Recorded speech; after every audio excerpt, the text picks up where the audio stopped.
how to create story starters and gather lived experience stories.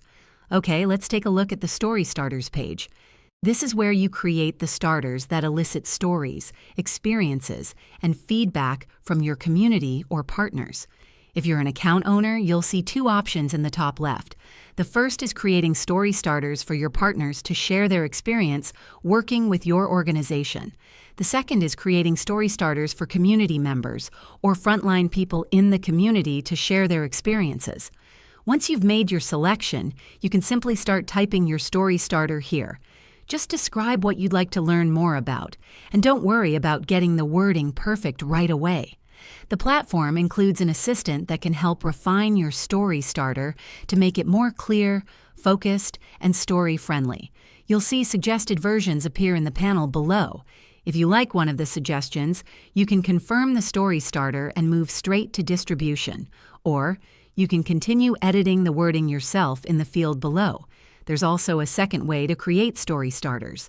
If you'd prefer, the platform can suggest story starters for you automatically. Start by selecting your issue area. Then you can choose from two categories. The first is impact factors, which are broader systemic factors within the philanthropic ecosystem.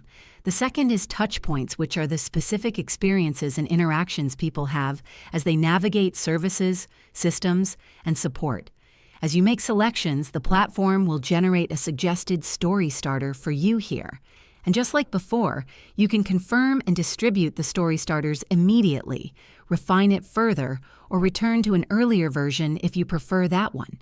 If you want to reuse or re-promote a story starter from the past, click View Historic Story Starters in the top right of the Starters page. You'll see all previous story starters, with the newest at the top. You can review past story starters, view their details, and quickly redistribute them again if needed. You can filter by issue area or narrow results by date range. There is a search function to find story starters by keyword. You'll also see the option to cluster story starters together. This allows people receiving the invitation to respond to multiple related story starters in a single experience, instead of answering them one at a time. Once you're happy with your story starter, simply confirm it and continue to the next step, which is distributing your story starter to the people or partners you'd like to hear from.